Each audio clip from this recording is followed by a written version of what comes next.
So you want to just get better with Elusives, or you want to play a different deck? Yeah, I mean, unless you want to dive into this one, but this... We can also do this. Fun. I just have to warn you that I'm not like super good at that deck, but you definitely need a third thermogenic beam. That is not a debate. Okay. You also need a third get excited, and you need a third jump up. Okay. So those definitely should be in the deck. Do you have those? I think so. What do I take out for them, do you think? You can just add them by clicking on the number of the card. Yep. Yep. Yep. Scroll up. So you cut like the rummages and a sentry. Like what most people have is just a third marksman and then one flag slot, a rummage, a sentry, an entreat, a true shot barrage or whatever.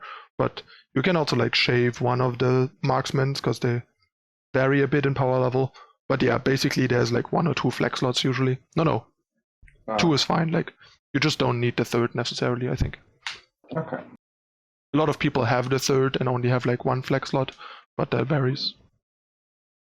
So I guess we'll try this for a game, and if I'm not enjoying it, we can go to Elusives. Yeah, whatever you prefer. So we can play some Ezreal, and I mean at that level, I think I should be fine with like managing Ezreal, even though I'm not like an expert at the deck. Right. Time check.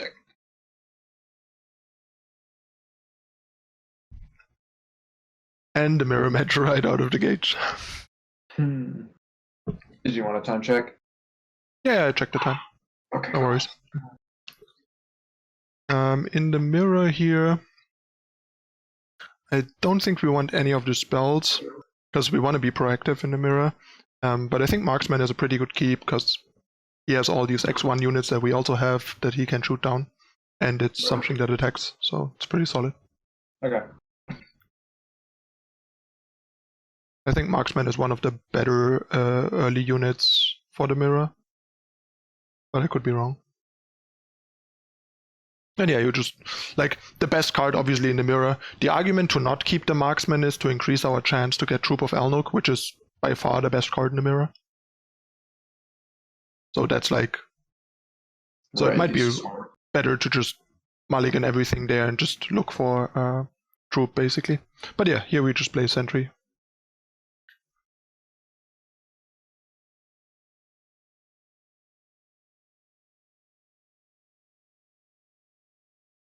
And the mirror starts. Yep. Do I go for it or no? I think we actually don't attack here because we have the 2 marksmen, so we just rather marksman it. No, just pass, and then we marksman it and force the opponent to deal with our sentry. Right. He might open attack, but I think we can afford to take 2 if he does that. We'll see what happens. Maybe he even plays like an archer or a marksman of his own. If he does that, we could actually do that, and I don't hate that. Yeah. Yeah, I think I like that. I think that's decent. It's close though, like the marksman scatters on the board, so we could also like marksman plus brittle steel, for example. Right.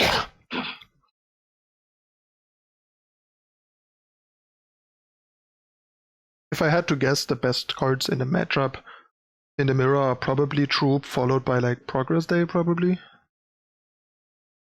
And yeah, here we just slam the jump. Big boy. So what are these for in this matchup, since we don't really have a lot of discard? They are there to kill the opponent with Ezreal, because they are 1 mana deal 2. They're just cheap spells with burst speed for the backside. They're like part of the combo kill. Right, okay. I understand. Which is why you basically don't really want to run more than like 1 rummage, because reducing your hand size is kind of bad when you need a critical mass of cards to burn people out. Right, and here I just slam this, right? Yep, we just, on turn 5 you just play Troop of Elnuks, and then you high roll like this, and that almost wins us the game already. Like, Gotcha. if the opponent doesn't have a troop here, which he doesn't, otherwise he would have played it, and we like pull 2 bulls, the game is basically over. Like, it's really hard to lose from this point.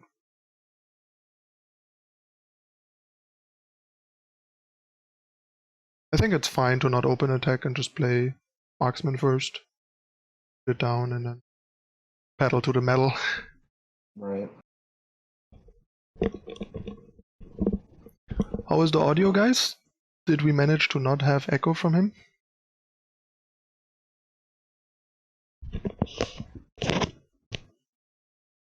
He's trying really hard. That's great, because as you noticed in the videos of the old ones, there's a lot of echo from the student a lot of the time. I guess I turned the speakers low enough, put my microphone far enough back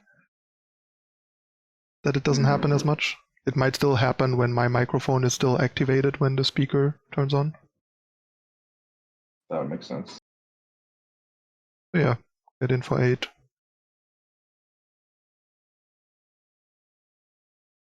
That's almost an argument to like play another unit, but I think it's fine, and floating 3 mana there isn't bad. And both of those have solid utility to keep our momentum going. Yeah, pass. How far along is our Ezreal?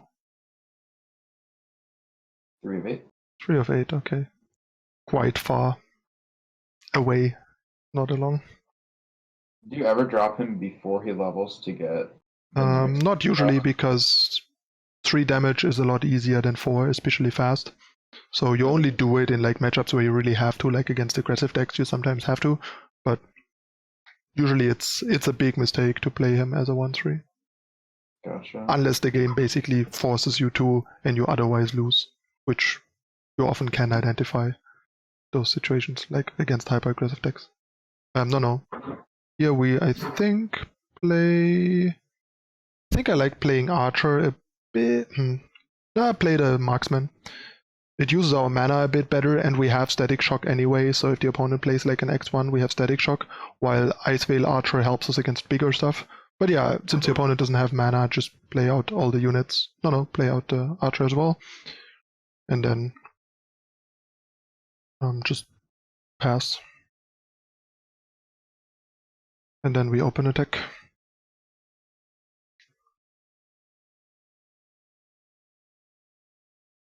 Or like a million.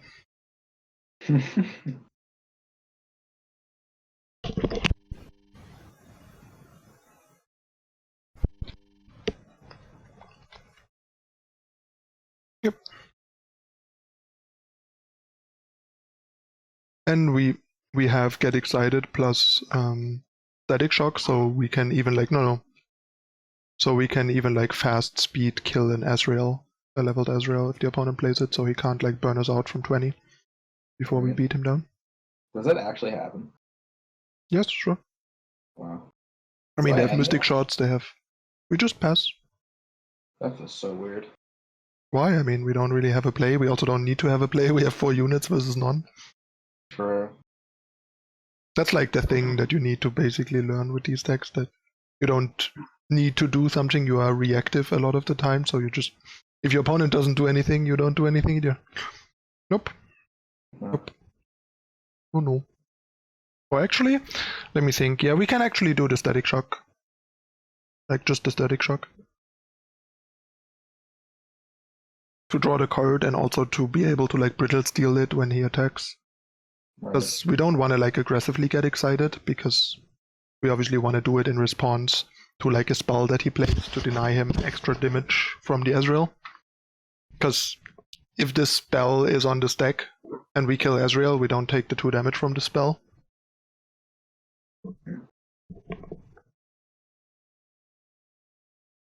He'll probably unload some stuff on us here, but he doesn't have that many cards, not that much mana, and we are 19.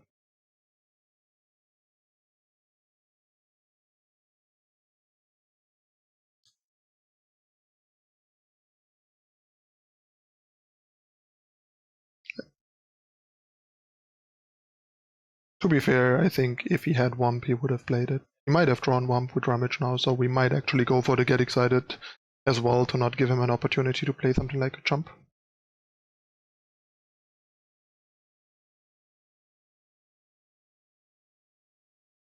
Resolve? Yeah, I think we let it resolve. We can actually consider like using some of our spells on his Ezreal to level our Ezreal, basically. Right.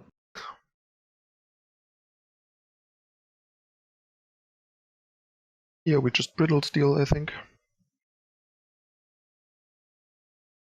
How far along is our Ezreal? 5. 5, okay. Skip block. Then we play Archer.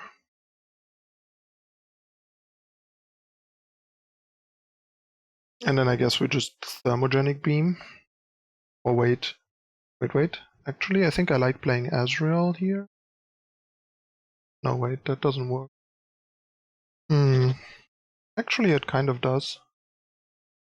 We are at 13, so we can't really die. I think I like playing Ezreal here, then double beam. Beam for 2 and beam for 0. Because then our Ezreal flips.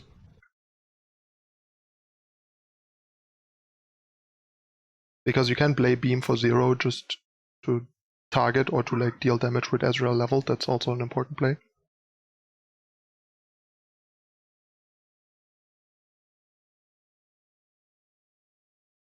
And then on our turn we can probably kill the opponent.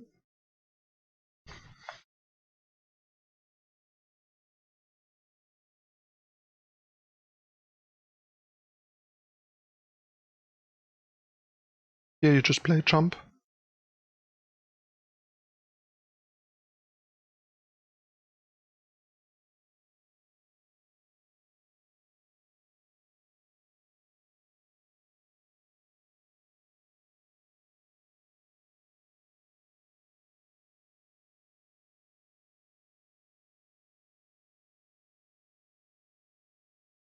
And now we basically just open attack.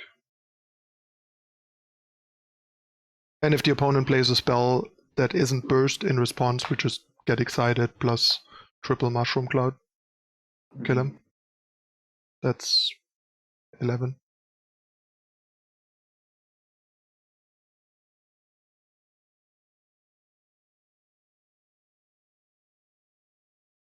But the open attack makes him use the spell, which is good. Yeah, he just scoops. He's like way too far behind. Like he could try to like static shock or whatever, and then in response we just kill him. That jump there made our life pretty easy. Right. Because we have the low cost spell, right? Yeah, exactly. We basically can deal like 8 in burst. Yeah. Right. Okay. And yeah, if you have questions, let me know. I get most of it. I'm noticing I'm understanding more now that I understand, like, more than when I started. Does that make sense? Like, it's easier to learn now that I You understand. kind of get the like general structure and dynamics of card games better. So once there's new stuff, it clicks faster, I guess, because you Right. kind of understand better how card game concepts work, basically. So new concepts are just like, oh, I get it. Right. Things make sense more quickly. Yeah.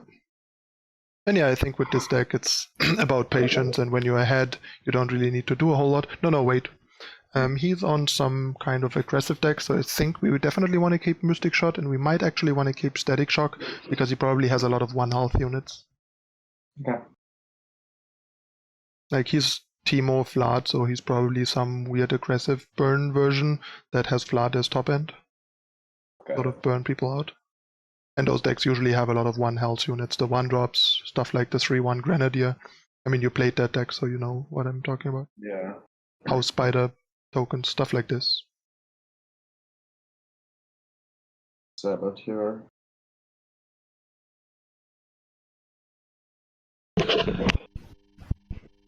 I don't think there's any point in Mystic Shotting here, because we probably get a good Static Shock. And then we get like a Static Shock plus Mystic Shot, for example. Right. Move 3 mana.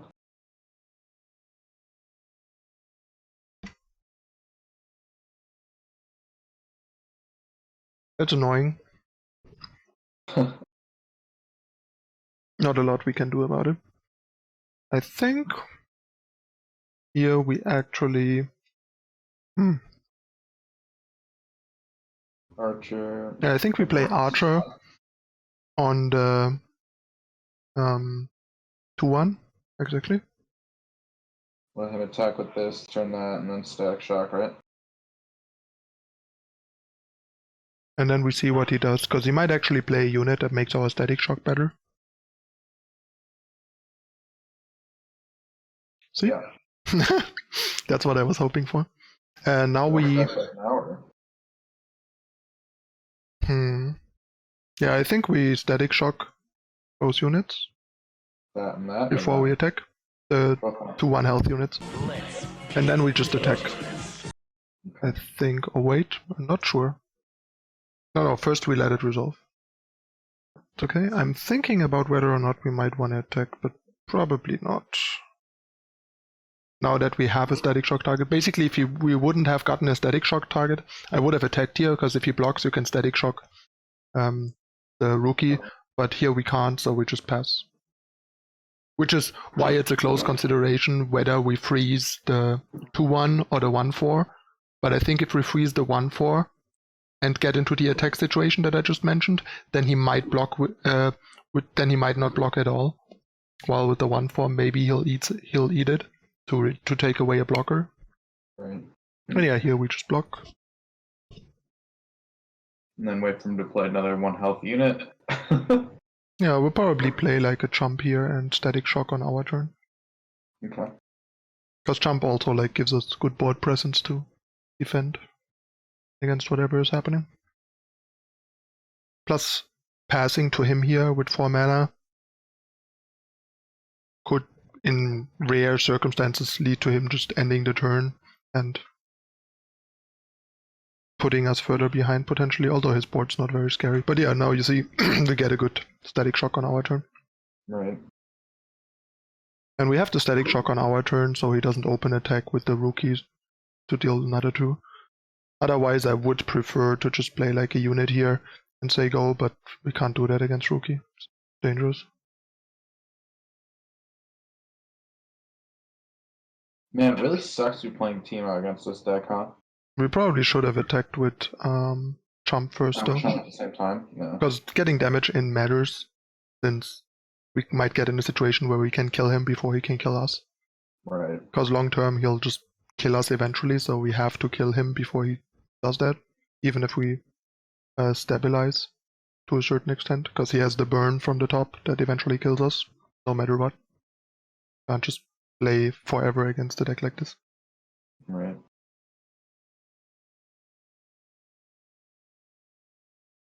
And this flood is kind of a big issue here, especially given that we don't have any freeze. But the opponent might play something pre-combat, which means you can put a Mystic Shot on the stack on Teemo, and then also put a Thermo Beam on the stack on Blood. But wait a second. Oh, actually we can't. You can only put the slow spell first and the fast spell second. But it's actually kind of good. Like, pull back the Mystic Shot. Because play the Thermo Beam on the Flood. Because he probably plays 3 transfusions. And if we shoot Flood for 5 and he has transfusion, we are pretty owned.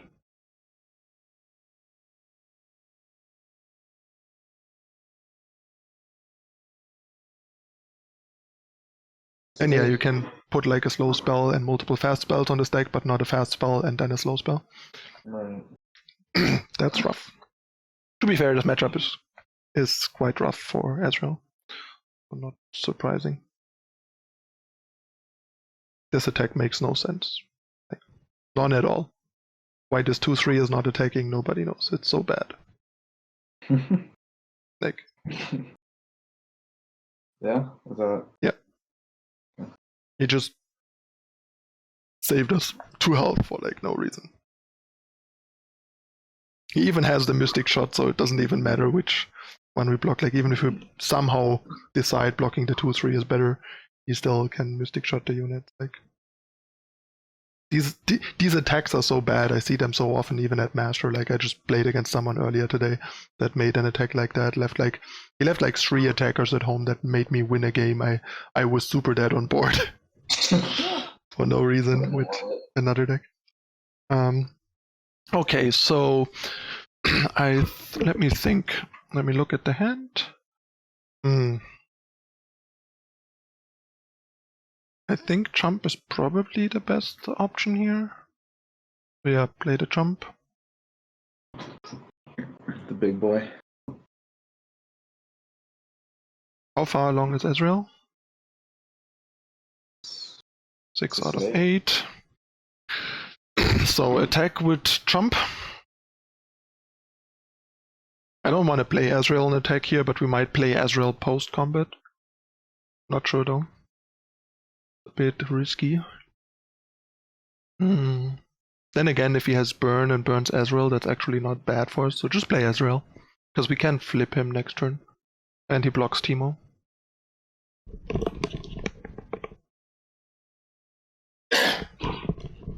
Like if he plays Get Excited on Ezreal there, that's probably a net positive for us, because we don't need Ezreal to kill this guy. We can just beat him down with like jumps and Elnuks. Like Ezreal is not actually a necessary win condition in this matchup. And if he Get Excited's our face, that's a whole lot scarier than if he Get Excited's our Ezreal. Yeah, here we just Static Shock. Ping ping. Yep, right. Exactly, to the face. Don't want to ping that other thing. And we even have the Mystic Shot against Transfusion. But he doesn't have Transfusion, it seems. This is how we win this guy. The big moo cow. I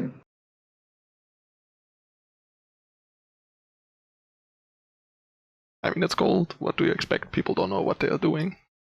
Nice swing, right? Right? No. Pull back. Play Archer.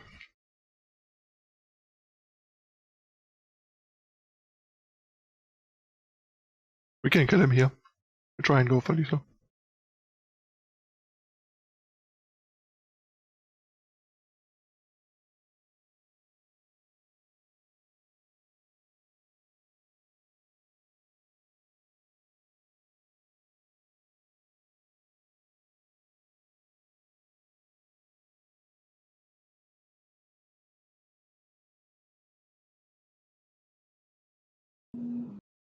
To be fair, they Get Excited on the Ezreal was not like play another sentry. To Get Excited on the Ezreal is not necessarily a bad play by the opponent. You might have to do that, but it's like a play that's not something he wants to do, but we put him in a position where we forced him to do it, which is what you want to be doing to try and like mitigate the situation. Yeah, I think we can play the second one. And then we just attack with everything. See what happens. Gotcha. He scoops. And yeah, depending on how it goes, we either Mystic Shot him or Thermogenic Beam post-combat.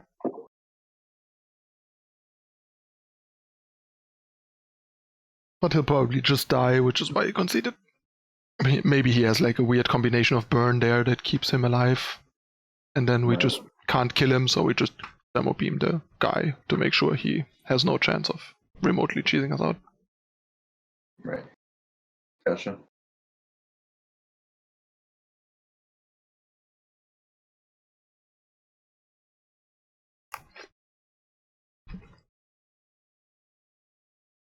What's the opponent on?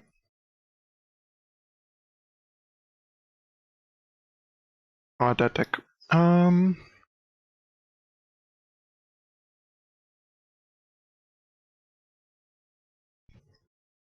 I think we might just want to redraw everything. Although Beam... maybe keep one Beam. I'm not 100% sure, but I think I like keeping some early removal, because this deck probably also plays Duo and stuff. That looks like a pretty solid hand. That's nuts. The only awkward thing about Beam is like if they do nothing the first 2 turns and then play Zed, then you have to spend your entire 6 mana on Beam to kill Zed, which is awkward. This is awkward.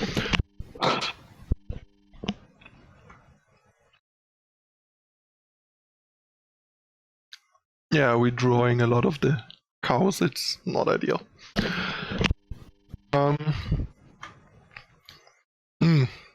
Interesting question whether or not we actually want to do something here. We might just not. Yeah, I think we just burn 3 mana. We just don't do anything. Play a big cow on 4. I love the cows. That's the only reason I don't mind playing this deck is cow. Oh, that's... I guess you pass. If he does marks, we attack.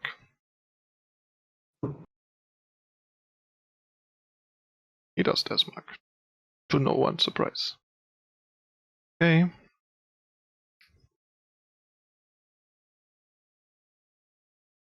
And get in with the cow.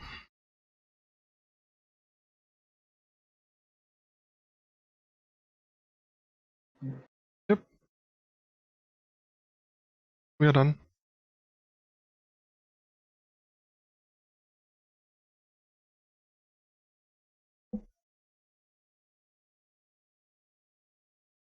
Yeah, here we just take 5, I guess.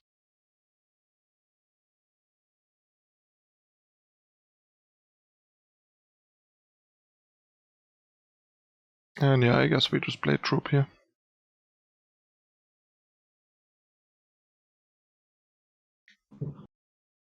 Could be worse. Could be better.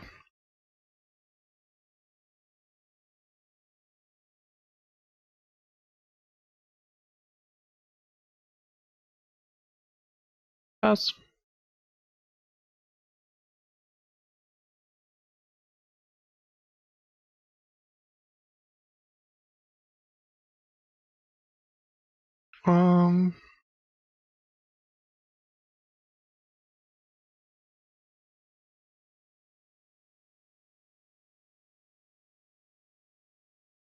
I think we open pass here. See what the opponent does.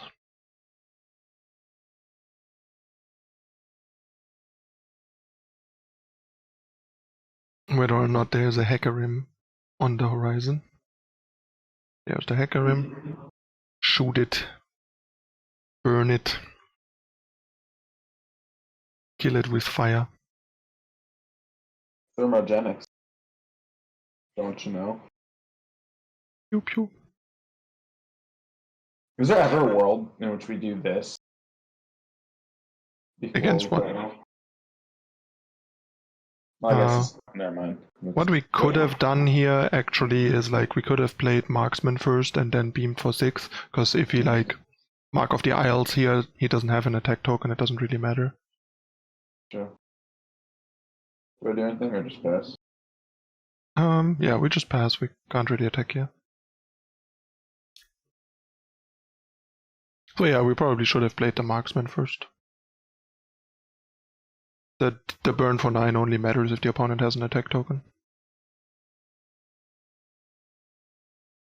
Because then he can Mark of the Owls and hit you for like a lot. Like here, for example. I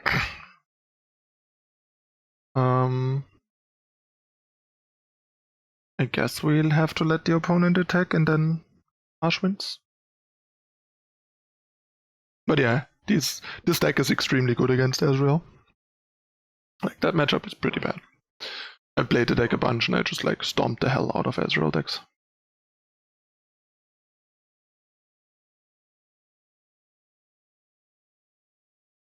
Right? Yep, and we have to put the cow in front of Hecarim. One in front of Hecarim, one in front of the 3/3.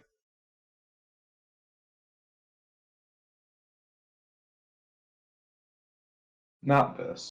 It's close, you can also put it in front of that. I'm not entirely sure, but I think like taking less damage here is probably better. Okay. That's what I was wondering, if you were valuing taking out higher priority, or I mean, we have a bunch of units, so we can probably deal with it by just throwing stuff in front. This is a chump. Play that chump, yeah. The chump wump.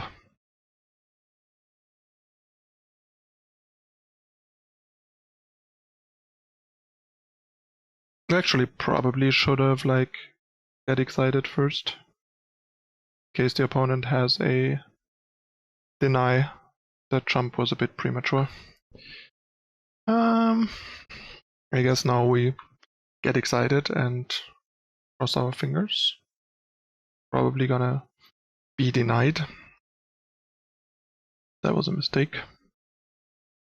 Should I not? No, now we have to do it, but like playing the jump first was a mistake.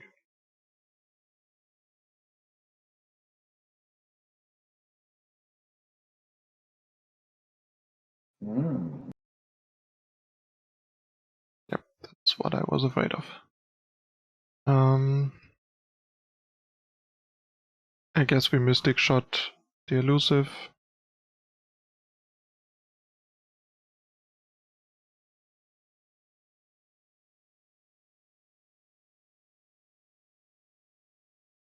Anything else? Nope. Not much we can do.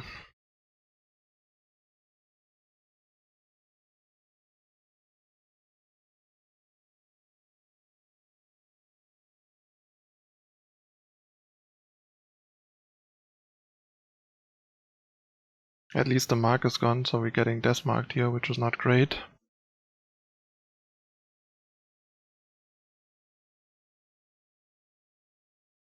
But yeah, we misplayed this turn pretty massively. Attack with the jump.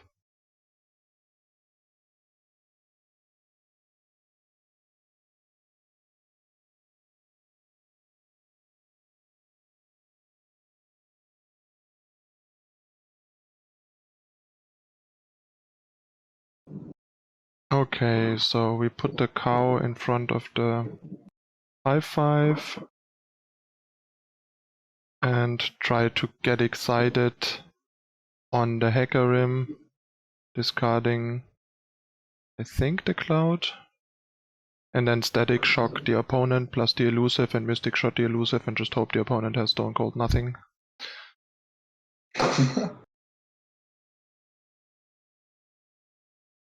But yeah, the last turn kind of put the nail in the coffin. Not to get exciting. I get excited first. Was pretty devastating, as you saw.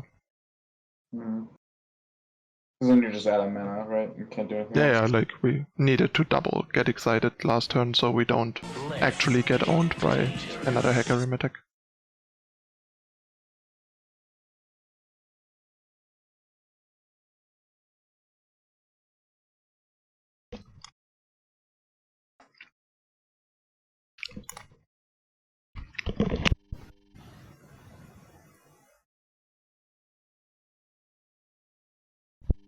I mean, if that's all he has there, I'm cool with that.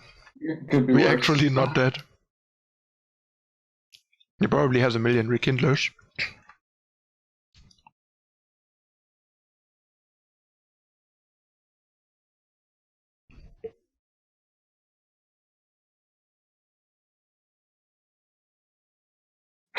Yeah. And this is why the matchup is really bad. Can't do it. I mean, you can just concede. We can't even survive the next turn, realistically.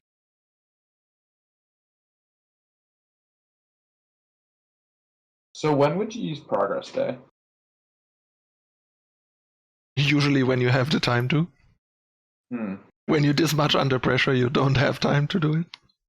Right. Let's go. Do you want to switch over to Elusives? We can do that if you want to. If you had enough of Ezreal. Just so I can get a little bit of direction with it. That was about half the time. Alright. Third hacker. I mean, that's what that deck does. It just Plays Hecarim into Hecarim into Hecarim. And then you die. Right. We are on odd turns, so we keep Zed and mulligan everything else. Plus, I do prefer the Noxus Splash in this deck over the Furious Splash by now. Sure. After having done some testing, so we might want to adjust that. Okay. It has consistently done notably better for me than the Furious Splash. It was just a deck I copied. Not the greatest draw we have here. But we have turn 3 Z, which helps. Right.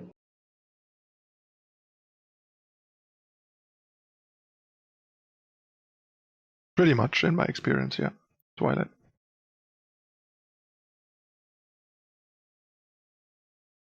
That was likely to happen. But I guess we still have to make the attack here. We trade even in mana and cards and deal like 3 damage, so it's not the end of the world. Not like he can do it for free. Yep. Kinky Wayfinder. Hopefully we draw some really gymnastic elusives. Because somehow Elusives is being beat down by Elusives right now. I assume he is Fiora Shen. Oh wow. That's a pretty good draw. Show me please what the opponent's on. I think he's on Shen Fiora, right? No, he's on Camelux. You really gotta get in the habit of looking at this the first thing beginning of the game. Like, how do you know what your opponent can do if you don't even know what deck he's playing? Right. Okay, so I have an interesting spot. I do think we just play the Kinku. I don't think there is much point in buffing that further. No, the Life Blade.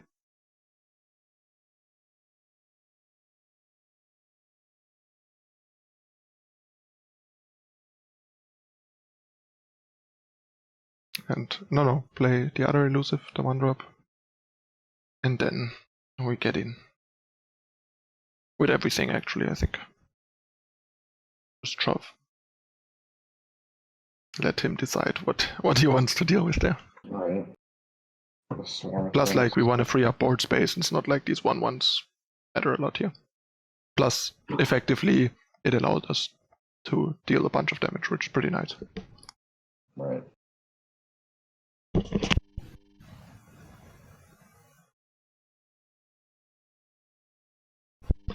That's a pretty good draw.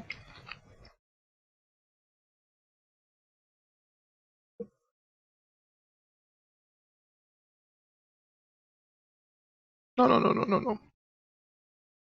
Let's just block like this. That's fine. Okay. Why would you want to Will of Ionia here? And what, even? Karma. I don't know. Make him spend that mana again. It's 4 mana for 5. And I don't we will Will of Ionia now to save our Life Blade. So we're actually trading for a card. Right. And for 6 mana.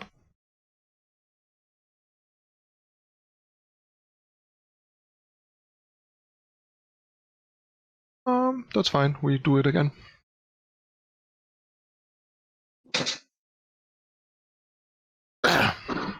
So funny. Yep. And how much mana did you blow on that? Like 10? We're not gonna play anything. We'll just pass.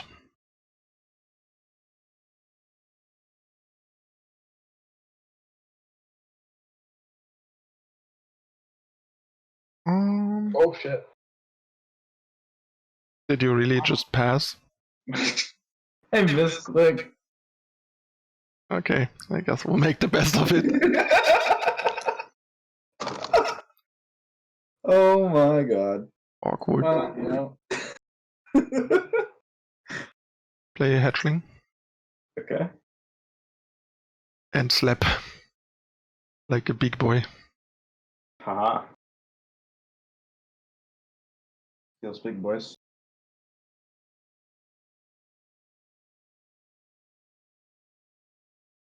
I was tabbing out to make sure I wasn't muted or anything because You should have put the live blade last, I think. That's right with the lifesteal. No, not because it has lifesteal, but because if the opponent wants to like, it actually doesn't really matter here. Genuinely, it doesn't really matter here.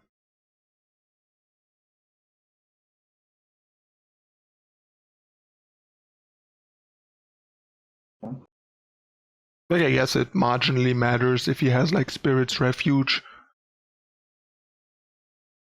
No, even then it doesn't matter. Yeah, and the opponent's like overdrawing. And he makes a big karma that legit doesn't do anything because Elusives. Do I jump? No, we just take it like a man. Okay. Then you play the Jewel Protector on the 5/5 Shadow Assassin. On the 2/2 Shadow Assassin. Yep. And then we play that Shadow Assassin.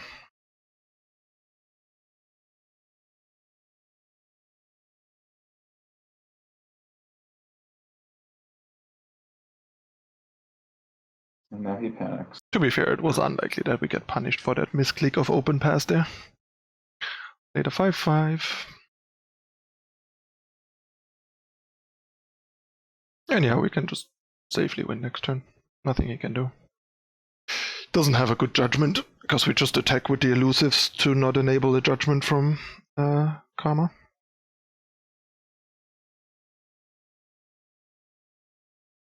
No. First of all, like I just said, we only attack with Elusive. Second of all, we're gonna play another Elusive first. Oh. We're gonna play Shadow Assassin. Like, what's he gonna do? Not a whole lot he can do about that. So we probably also play the Blade Scout. And then we get in with all the Elusives. Right, okay. And does he go last? Or does it not matter? The lifesteal on offense doesn't really matter. But we might wanna put the 2 4/4s, then the 5, then the 2. Something like that.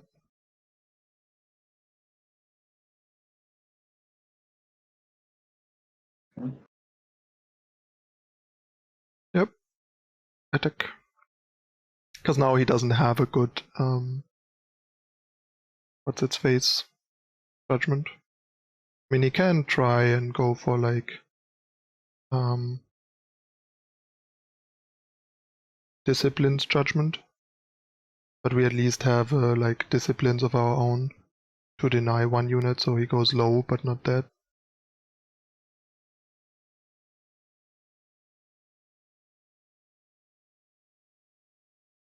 But yeah, basically we cannot attack here with a non-elusive.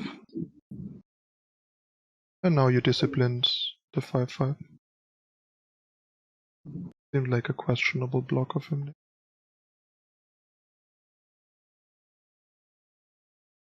But yeah, you don't want to attack with non-elusive, so Karma can't get in combat, because the Karma with Judgment kills everything. Right, okay. Except like the 5/5 if we put Disciplines defensively on it.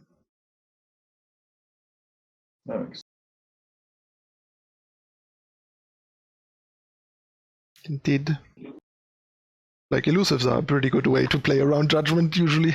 Right. Because if the opponent has Elusives, they are like 2/2 Shadow Assassins, so they're not particularly good users of Judgment. Right. They don't have particularly good Judgment. Pun intended. Anyway, let's switch to the Noxus Splash. Right. That block is like absurdly greedy that the opponent made there. Yeah, just replace those with Pet and Bond. That's it. That's all the change. Let's see. and Bond of Brothers Bond. You know. And go.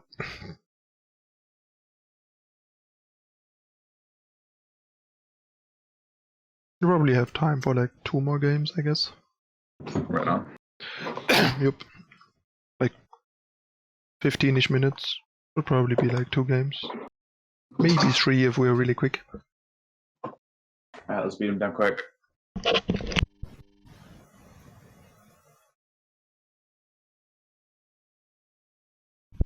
Nah, not in that deck. Way too clunky and not very good.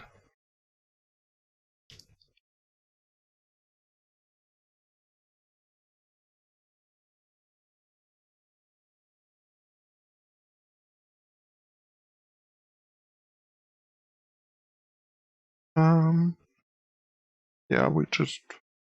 What's he on? On Ash, I think. Just a typical Ash. I guess we redraw everything. Try and find some early game.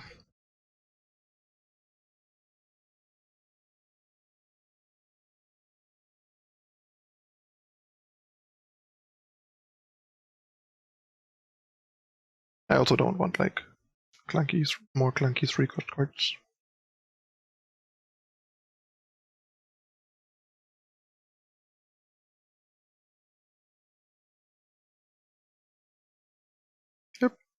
Yep. All we can do. Get in for 2, like a chump. But not like a wump. Because that would actually get in for real damage. No poison clouds here. But I guess the opponent doesn't have anything. Let me think. I think I do like Disciplines better here than Bond. Because Bond is permanent and we can use that on like 2 units later. And it's better against freeze.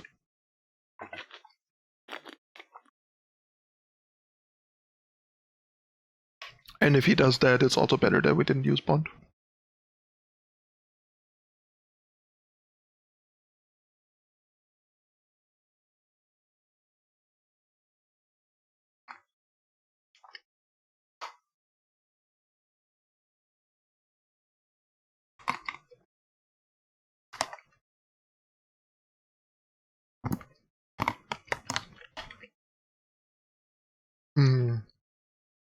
Let me look at your hand. Sure. Yeah, live blade is what we have to play here. Oh great. He's on a weird list if he plays that guy.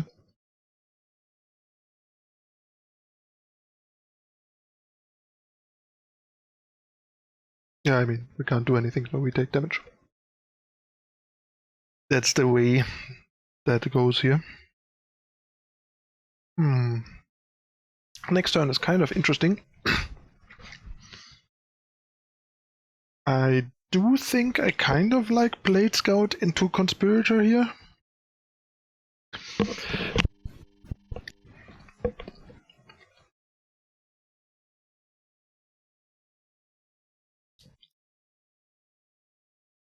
And then probably Bond, Conspirator, and Liveblade. To hopefully drain for 4. And next turn on the opponent's turn we play like Protector on a Hatchling.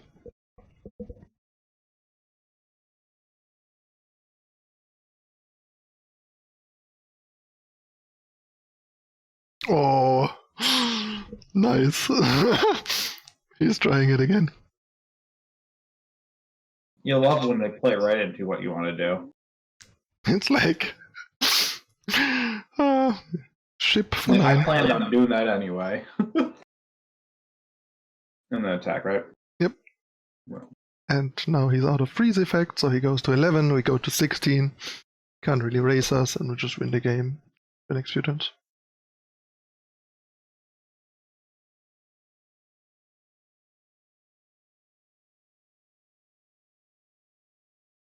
Slam Protector. Yeah, on Hatchling.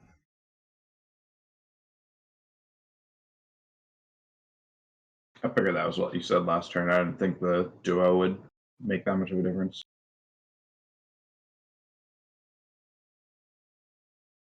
If he plays Avalanche in that deck, congrats. I think we need to bond that turn to gain more lifesteal going from life blade. But I mean, Protector on Conspirator, I think, not on Hatchling, is a fine alternative. Is this a good block or no? Yeah, I'm fine with this block. Although, let me think. I'm wondering if I actually like the block on like just a 3-2. Put it in. Yeah. He has Elixir potentially. Put it in front of the 3-2.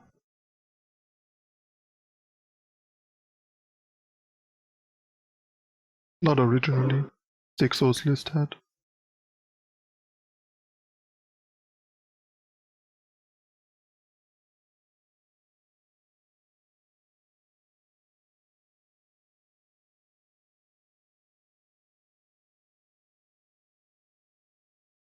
No. Play the Blade Scout. We plan on playing Hatchling next turn. Right. So we want all the bodies out. Which is also why I chose the block that we did there. Boom boom. I mean, it's reasonably likely that he like harsh wins us here, but that's okay.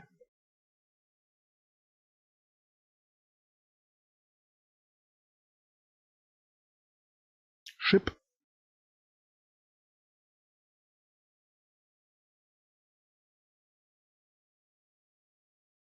What are you waiting for? Making sure I have the right order. I was waiting for you to. Order doesn't matter here. Okay. Order usually only matters if the opponent potentially has lifesteal, because then you want to make sure that your units are positioned as unfavorable as possible for the opponent with lifesteal, either by blocking with like a lifesteal giving thing like refuge and stuff. Right. But against that, it doesn't really matter. Got it. You just basically often either want to put the guy they want to block the most with their lifesteal first, if it overheals them, or last, if it potentially kills them right. by blocking it. Okay.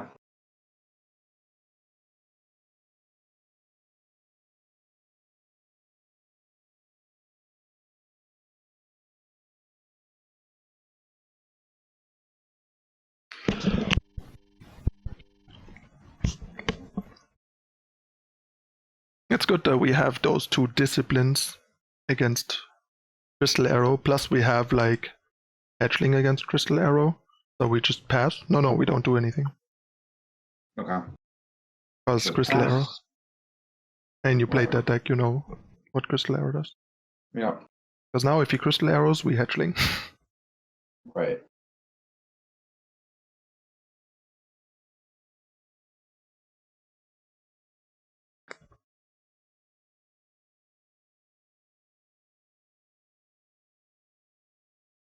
And then we can block again.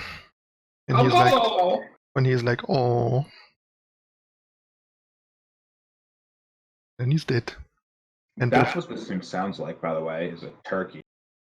Yeah, it sounds like a turkey and looks like a cat. Somewhere between a turkey and an owl. Alright. Yeah. No, put this in, put the 2/7 in front of. Oh, that's actually kind of awkward. Yeah, put the 2/7 in front of the Ash. The 2/5 in front of the 4/1. And I think we can just go to 3. I don't think there's anything that deck. I mean, we don't know what this guy plays. Maybe we just put the life blade in front of the 4/3, because I think we should be okay without it. And that eliminates weird stuff like, I don't know, might or some nonsense. Right. I mean, he plays the weird 3/2, so his list is clearly a weird list.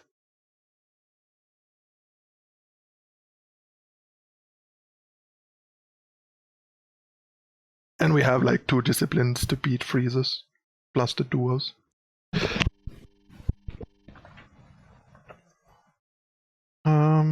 Yeah, we just play both duos and ship.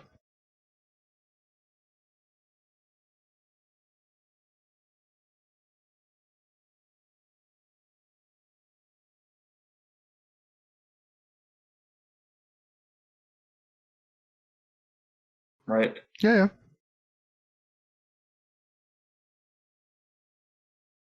I wanted to make sure that didn't change anything.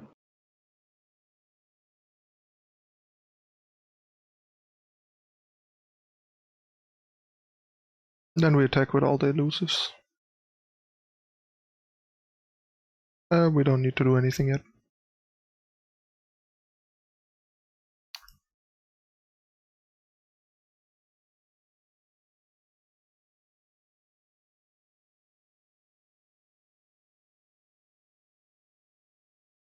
Now you can discipline one of the elusives.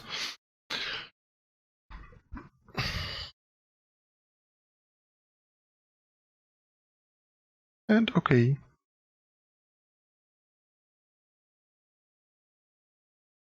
Attacking with the 01 doesn't really matter here, but it becomes better if it is an 04 or bigger, because then he can't brittle steal it, so it's a safe target to disciplines on. So like if this had more health, it's actually relevant to potentially attack with it in some spots. Like in this specific spot it was irrelevant. One more? Yep. Have time for like one more. Gonna be a bit over, but that's fine.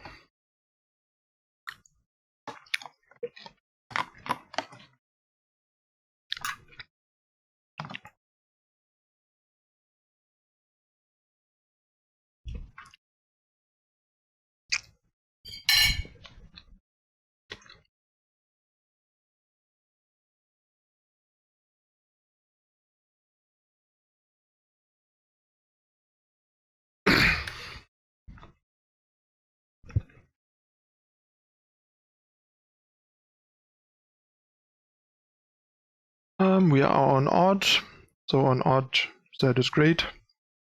So I think we mulligan the assassin and the live blade.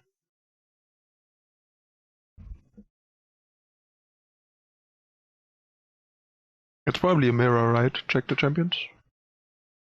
Something you also should do before mulliganing. No, it's not a mirror. It's the Karma Nivea deck. Okay. Oh, I was muted. I was saying, does this make a difference? You did? Yeah, I was muted though. Oh, yeah, I didn't. Anyway, we played a 1-drop.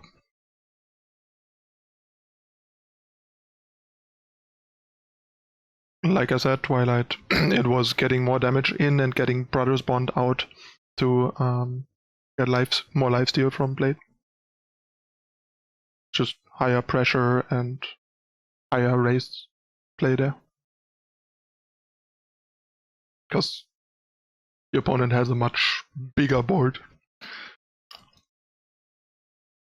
Do it here, right? Oh yeah, sure. But Avalanche is a decent argument to potentially go Protector instead, even though it's a weaker line. But aside from Avalanche, I think the other line is way stronger. Turn through Zed, right? Yeah. I mean, that's what we... Oh, actually, no, we shouldn't have done that. Now we get Avalanche out of the game. Or not, sometimes lucky. Yeah, then just ship, I guess. With everything? Yep. Yeah.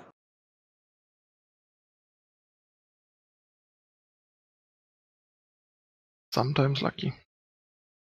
So yeah, and that's like why it's important to attack with something like the 2-1 here, even though it seemed like it might be kind of bad because the opponent trades with like his 2-1 that draws a card. First of all, he doesn't, because he doesn't really want Zed to flip. And even if he does, he takes extra damage, so... Like the bad play that we saw that aggro guy earlier make. It's weird being overly protective of your units when attacking with them has a lot of positive upside, and the opponent often can't even take the beneficial block on the unit anyway because the cost of it would be too high. Right, okay. That makes sense. Do I do... Oh? So No. next turn is Wayfinder? No? Okay. We do Wayfinder, I think. because we want a next turn Protector to buff the duo, because the duo is our last good card to buff with Protector. Otherwise, I wouldn't hate the line you just suggested, but given that we want value out of Protector, we need to keep duo. Yeah, we just open a deck. Our board's full anyway. Buy the Z-Clone. And shitters like Assassin is where Pet shines.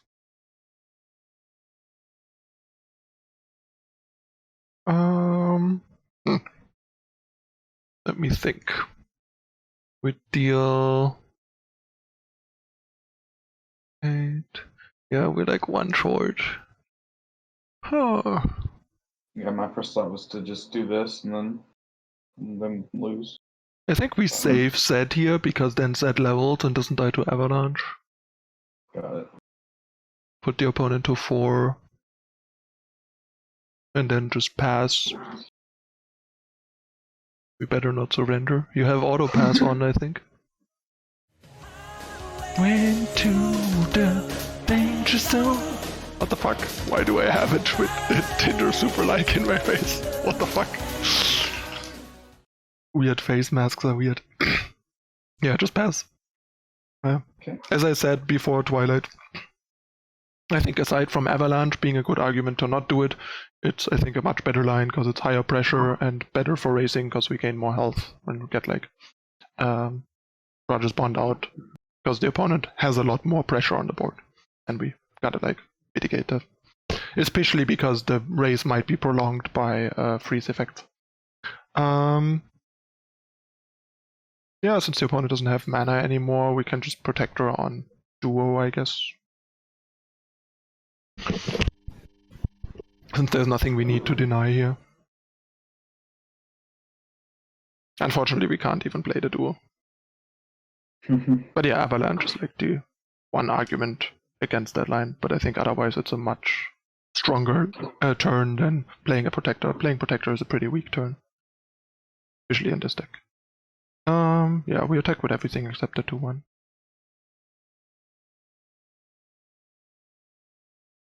Boom boom.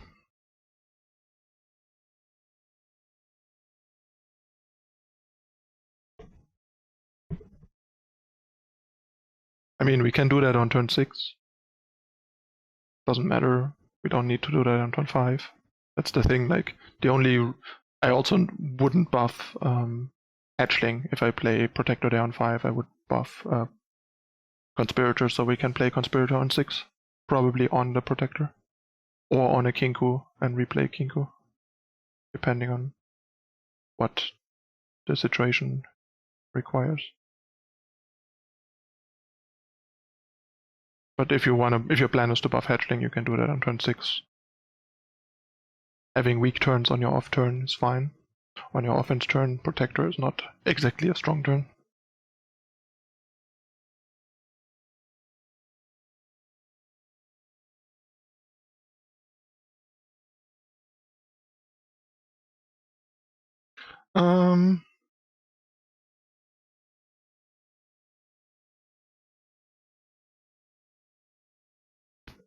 I guess we just pass.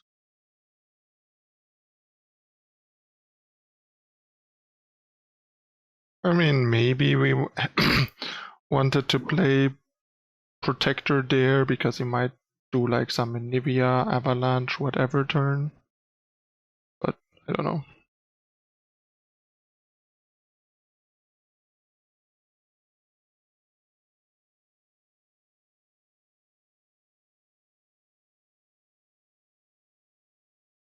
I guess we play duo. Like the buff duo, obviously.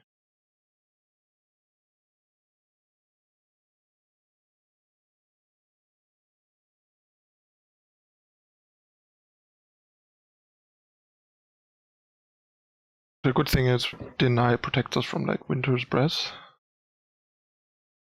Yeah, just pass.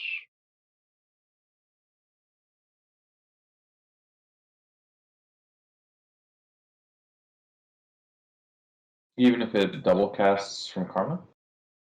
Yeah, because we counter 1 And he needs both copies to kill our board, otherwise he just freezes our entire board. I got it. Yeah, we just pass. Interesting that he's not attacking there. Ooh, sweet. No. Now the order matters. Elusive first. That second. Then the protector. And then, I guess, the other two, not the pet.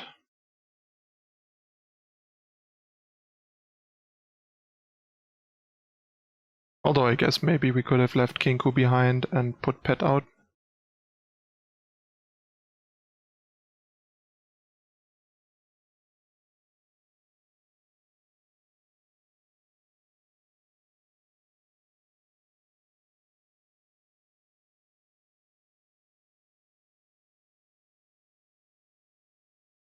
So what's up with the damage? 9 over. Alright, he needs to do some hard work here. Okay. I mean, that's still lethal with the bond, so we just bond, I guess, the Z and the 4-2. Oh, wait.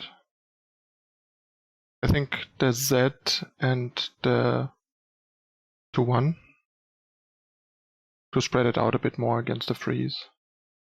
Because he might have like harsh winds. Right. And we deal like 2 damage more if we spread it like this. Fishing.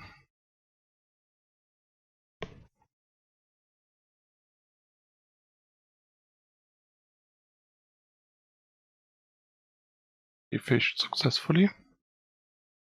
Okay. Means he goes to 5.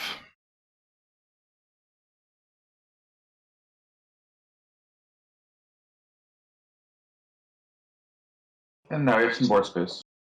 Look at that. A tiny bit. Protector. On... I actually think Assassin, because we only have 1 board slot, and I will rather draw a card than get a lifestealer out. Okay. Because drawing the card means we might draw into something to manage pushing the last damage through. Sure.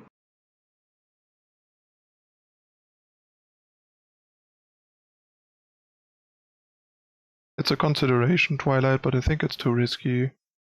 Simply because we don't know what the opponent does, and we need to be able to react to his blocks. Like if he blocks the 4-2, we want to bond that, and so on. It's also worse against freezes to pre-commit. The good thing is we can actually kind of let that happen, because it frees up board space for more elusives, Right. which makes it likelier that we can win. So just pass. And he can't... The awkward thing here is, he can't even attack with the Awakener, effectively anyway, because... Oh shit. Because we can jump block the Awakener with something that dies, so he doesn't gain health. Do I stop one of these? The thing is, like, stopping one of these stops exactly 1 Anivia.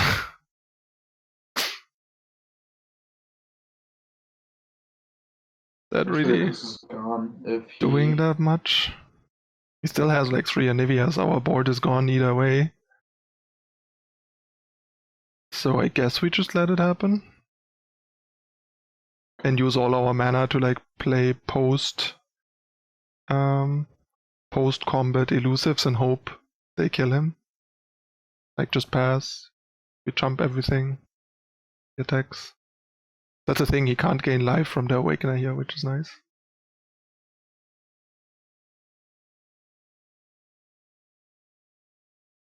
And you can actually save... No, we can't save the 5-5. It's fine. It's fine. That's so ludicrous. I think our mana is better spent on just redeveloping board rather than trying to save. Plus that gives us the disciplines on offense. Get wiped. Jeez. It's like sweeping the floor. Yeah. Yeah, play all the elusives.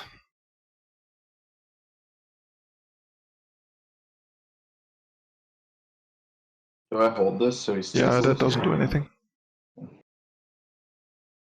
So just end, right? Yep. He needs 2 freezes, like a harsh wind plus something, to not die. God, that's so ridiculous. Years later. So absurd. Oh, that's such a good draw. Just open attack. I think we got him. He does all the fancy stuff just to die in the end anyway.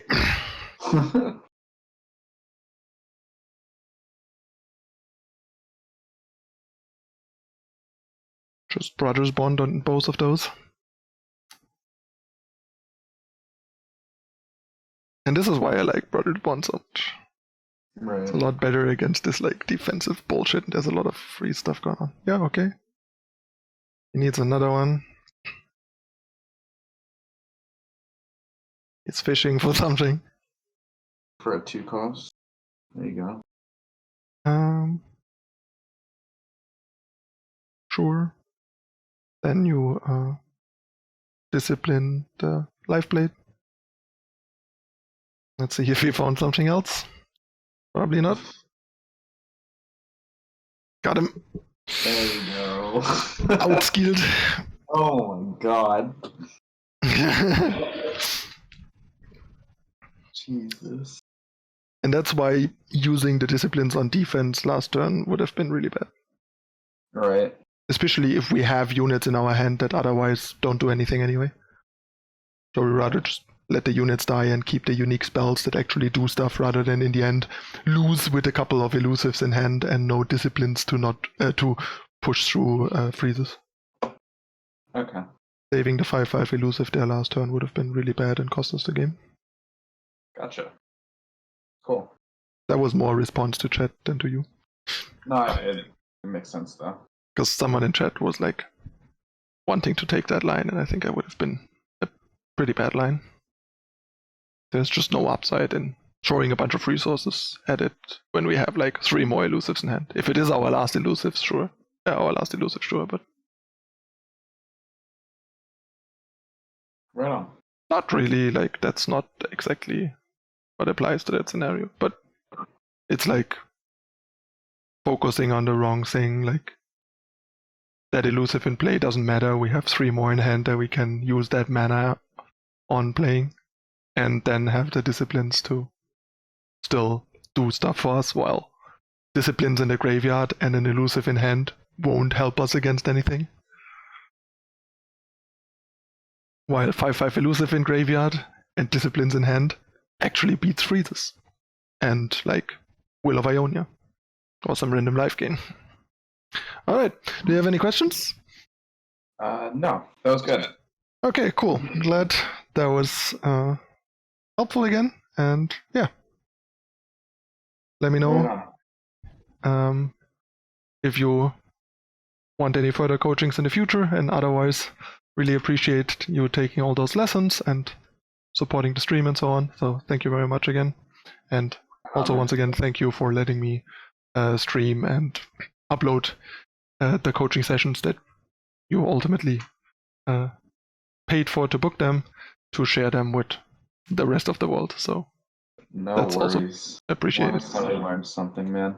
And yeah, glad that they keep being helpful to you and I can teach you stuff. So that's great. Beautiful. All right, man. All right. See you in chat. Thank you. Back to the chat. Bye bye.